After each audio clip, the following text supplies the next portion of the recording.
நேயர்களுக்கு அன்பு வணக்கம். இசைவாணி அப்படிங்கிற ஒரு கானா பாடகி பாடிய ஐஎம் சாரி ஐயப்பா அப்படிங்கிற பாடல் வந்து ஐயப்பனை இழிவுபடுத்துறதாகவும் இந்துக்களை அவமதிக்கிறதாகவும் கூறி அந்த பாட்டில் இருந்த வரிகளும் அது போல தான் இருந்துச்சு. அதனால் வந்து ஐயப்ப சாமிகள் மத்தியிலையும் இந்துக்கள் மத்தியிலையும் மிகப்பெரிய அதிருப்தியும் ஆத்திரம் ஏற்பட்டு பல இடங்களில் போராட்டங்கள் நடந்துட்டு இருக்குது. இந்து முன்னணி போன்ற அமைப்புகள் வந்து பல இடங்களில் காவல்துறையில் வந்து புகார் அளிச்சிருக்கிறாங்க. இந்த நிலையில் ஒரு ஐயப்ப சாமி தேனி மாவட்டத்தை சேர்ந்த அருண், அதாவது வணக்கம்டா மாப்பிள்ளைங்கிற ஒரு யூடியூப் சேனல் நடத்திட்டு இருக்கிறவர், அவர் வந்து இதுக்கு எதிர்ப்பு தெரிவித்து ஒரு பதிவு போட்டப்ப அவரை வந்து விடுதலை சிறுத்தைகள் கட்சியை சேர்ந்த சிலர் வந்து போய் அவரை அபாச வார்த்தைகளால் திட்டி தாக்கி இருக்கிறாங்க.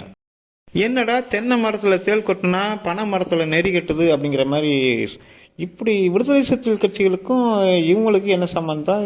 இந்த பொண்ணு ஒரு பெரியாரிஸ்ட், பெரியார் போராளி, ரைட், ஓகே, இவங்களுக்கு சப்போர்ட்டாக சீக்கியக்காரங்க தானே போகணும், சீக்கியக்காரங்க ஏன் போகிறாங்கன்னு யோசிச்சுட்டு இருக்கிறப்ப தான் விடுதலை சிறுத்தைகள் கட்சியினுடைய தலைவரே வந்து இவங்களுக்காக குரல் கொடுத்தார். அவர் என்ன சொன்னாருன்னா, நீங்களே ஐயப்பன் திருக்கோவிலில் பெண்கள் நுழையக்கூடாது என்கிற சர்ச்சை எழுந்தபோது ஒரு பெண்ணிய குரலாக அந்த குரல், பெரியாரின் குரலாக அந்த குரல்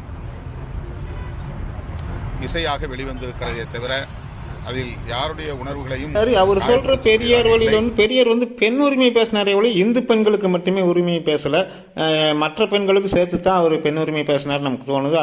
அப்படி பார்த்தா இவங்க வந்து பர்தாவை விளக்கணும்னு சொல்லி போராட்டம் நடத்தியிருக்கணும். அது மட்டும் இல்லாமல் மசூதிகளுக்குள்ள வந்து தொழுகிறதுக்கு பெண்களையும் அனுமதிக்கணும்னு சொல்லி இசைவாணி பாட்டு பாடிக்கணும். சரி, அதை விடுங்க, அது அவங்களுடைய பிரச்சனை. சரி, விடுதலை சிறுத்தைகள் கட்சிக்கும் இசைவாணிக்கு என்னடா சம்பந்தம்னு சொல்லி நம்ம அவங்களுடைய இசைவாணியுடைய எஸ்டிடியை கொஞ்சம் அப்படியே போய் திரும்பி பார்த்தோம்னா அதிர்ச்சியான ஒரு விஷயம் நமக்கு தெரிய வந்துச்சு. அந்த விஷயம் என்னன்னா, நீங்க முதல்ல அந்த வீடியோ பாருங்க.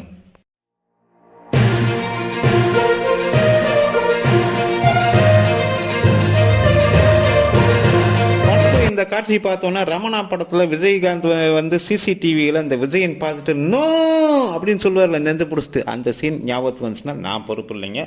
ஏன்னு கேட்டீங்கன்னா அந்த சிடியில் இருக்கிறது நீங்கள் ஷார்ட் நீங்கள் பார்க்குறது வந்து இசைவாணி மேடமே தான். அந்த சிடியில் அவங்க என்னதான் வச்சுருக்கிறாங்க, என்னதான் பாடிக்கிறாங்க, கொஞ்சம் கேட்டுட்டு வாங்க.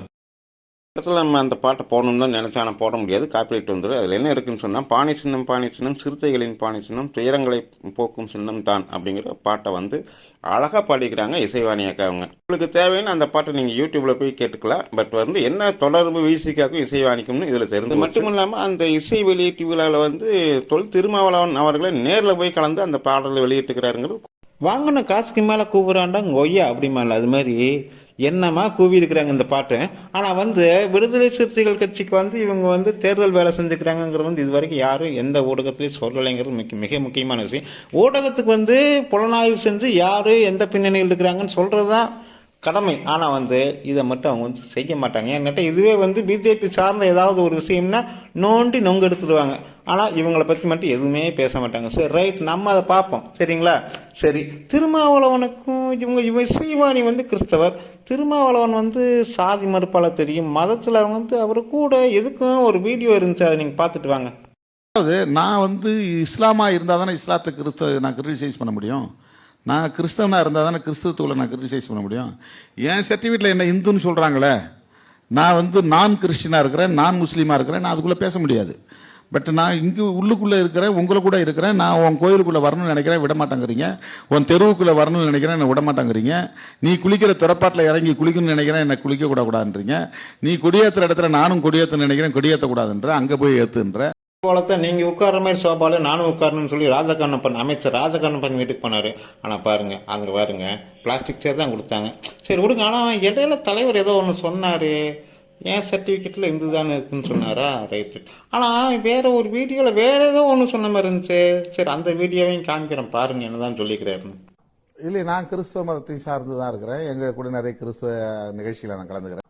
இல்லை, நான் கிறிஸ்துவ மதத்தை சார்ந்து தான் இருக்கிறேன். எங்கள் கூட நிறைய கிறிஸ்துவ நிகழ்ச்சியில் நான் கலந்துக்கிறேன்.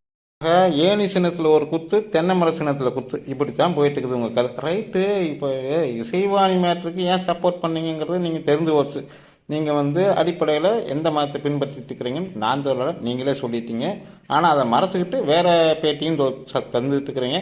பெண் உரிமைங்கிறீங்க, பெரியாருங்கிறீங்க, ரைட், ஓகே, விடுங்க. ஆனால் இந்த இசைவாணிக்கு நீங்கள் ஆதரவு கொடுத்தது தவறு இல்லை. ஏன்னா அது உங்களுடைய மத வழிபாடு, மத கடமைன்னே வச்சுக்குவோம்.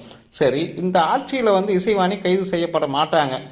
ஏன் அப்படின்னு கேட்டால் அதுக்கும் ஒரு காரணம் இருக்குது. அதுக்கு ஒரு வீடியோ காமிக்கிறேன், அதையும் பாருங்கள். அதுக்கப்புறம் நான் சொன்னது உண்மையா இல்லையா, ஏன் கைது செய்யப்பட மாட்டாங்க அப்படிங்கிற விஷயத்தை நீங்கள் உங்கள் கமெண்ட்டில் சொல்லுங்கள். நன்றி, வணக்கம். இன்னும் சொல்லப்போனால் நானும் கிறிஸ்தவன் என்று சொல்வது கோயிலுக்கு நான் பெருமை கொள்கிறேன். இன்னைக்கு எல்லா சங்கிகளுக்கும் எரியும். ஏன் சேகர்பாபு வந்து அலுவலக என்றாரு, உதயநிதி போய் நானும் கிறிஸ்தவன்றாரு. நான் சொல்லுவேன் நான் இஸ்லாமியன்னு நான் சொல்லுவேன். நான் படித்தது இதே தன்பாஸ்கோ பள்ளியிலே தான், எழும்பூரில் உள்ள தன்பாஸ்கோ பள்ளியில் படித்தேன். அதன் பிறகு பட்டம் பெற்றது லைலா கல்லூரியில். நான் காதலித்து மணந்தது ஒரு கிறிஸ்தவ பெண்.